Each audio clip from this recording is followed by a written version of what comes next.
Не можеш да контролираш директно подсъзнанието си, но можеш да решаваш какво ще влиза в него, можеш да го репрограмираш и по този начин можеш да го промениш.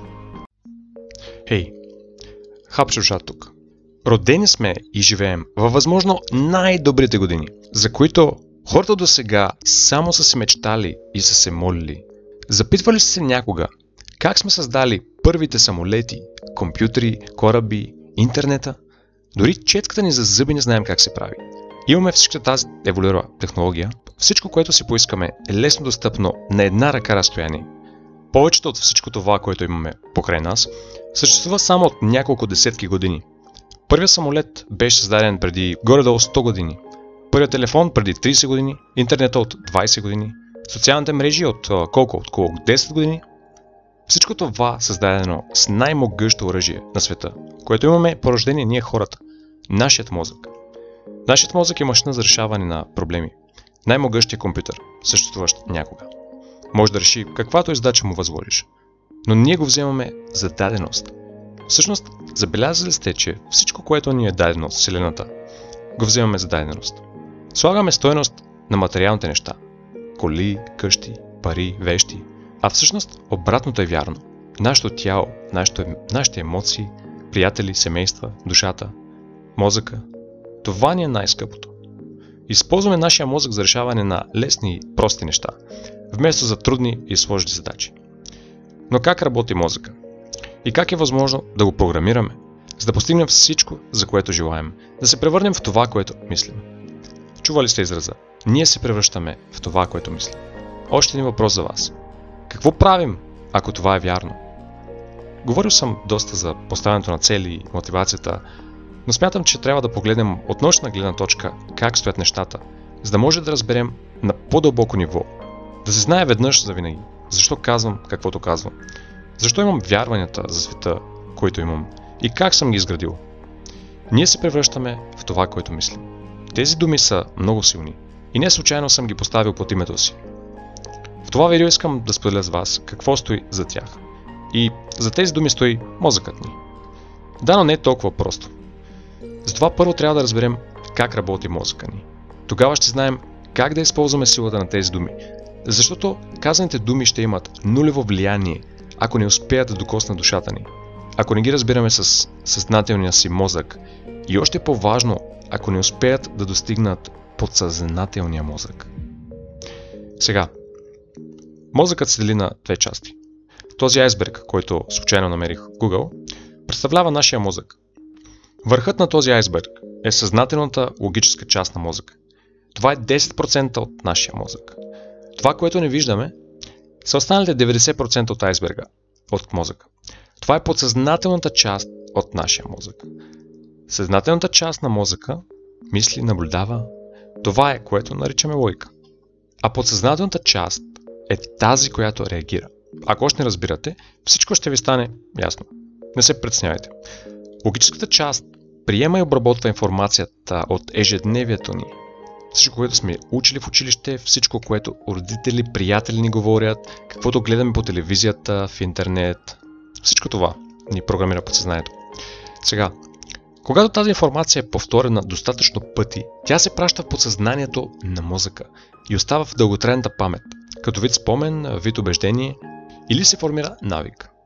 Подсъзнанието е страшно интелигентно. Примерно, химна на България. Дори сега, докато правя това видео, не се бях сещал за химна ни повече от 10 години. Но успях с лекота да го намеря в подсъзнанието си. Навиците като карането на кола или колело. Началото ти били нужни десетки часове, докато се научиш. Но щом веднъж си научил, всичко е програмирано в подсъзнанието и вече се изпълнява автоматично там, като компютърна програма. Без да се налага да мислиш логически как се прави.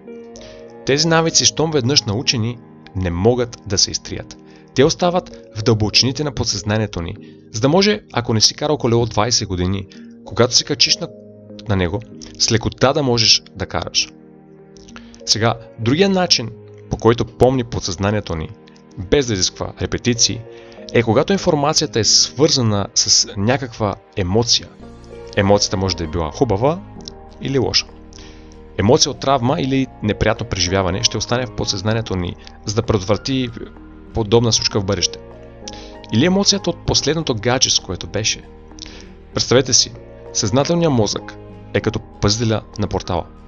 Той седи върху айсберга и решава какво ще пусне вътре в подсъзнанието ни. Не можеш да контролираш директно подсъзнанието си, но можеш да решаваш какво ще влиза в него, можеш да го репрограмираш и по този начин можеш да го промениш. Ти имаш силата да избираш какво ще пускаш в него. Можеш да избереш да си здрав и щастлив, да си добър или лош, любезен и от полза на хората, обичащ или какъвто си пожелаеш. Това е най-добрият начин да оформиш характера си. Чрез убеждения храним подсъзнанието си. Без значение добри или лоши, позитивни или негативни, подсъзнанието не го интересува какви са. То попива като гъба каквото му дадеш. Обаче това не става за един ден. Нужно е постоянство. Така ще достигне до дълбочините на айсберга и колкото повече се убеждаваме в дадено нещо, толкова по-дълбоко ще стигне в подсъзнанието ни. Убеждения, през които живеем, това са вярванията ни за живота. Примерно, ти вярваш в нещо, защото си убеден в него. Убеден си, че Земята е кръгла. Сега аз, ако дойде ти кажа, че Земята не е кръгла, Земята е плоска и има край, през който можеш да паднеш от Земята и да се озовеш в Вселената, какво ще си кажеш? Ще си кажеш, не, това е лудост. Земята е кръгла. Защото на това си научен. Това е програмирано в подсъзнанието ти. И всъщност, ако не знаете, искам да ви кажа, че едва само преди 500 години хората наистина са вярвали, че Земята е права и че има край, през който можеш да пропаднеш. Когато Христофор Колумб е откривал Америка, той е бил единствения вярващ, че Земята е кръгла, а целият му екипаж и всички останали са вярвали, са плавали през Атлантическия океан в страх, че Земята има край и че корабите ще паднат от морето и ще се разбият в непознатото. Тази история, въпреки че в последствие се оказа да е мит, ни доказва, че можем да изградим и програмираме всякакви вярвания за живота, без значение колко абсурдни са те. Затова трябва да внимаваме, особено в тази дигитална ера, каква информация консумираме, къде ходим, какво слушаме, какво гледаме, с кого говорим и на кого вярваме. Защото каквото подсъзнанието повярва, то живее чрез всичките тези убеждения, както негативни за нас, така и позитивни. Затова е важно да говорим позитивно за нас и за другите, да четем стойностни книги и да консумираме качествена информация. И след казаното, надявам се намерихте стойност в това, което ви разказах. Той е вдъхновено от ето тази книга. Силата на твоето подсъзнание, написана от Джозеф Мърфи. Това всъщност е една доста грозна корица. Аз съм я чел на английски, където са се справили доста по-добре. И това беше само част от айсберга. В следващото видео ще говорим за това как не логиката е това, което взема решенията, а подсъзнанието е това, което има пълен контрол над нас. Благодаря ви, легенди. До скоро. Кликнете вдясно, ако искате да изгледате следващото видео.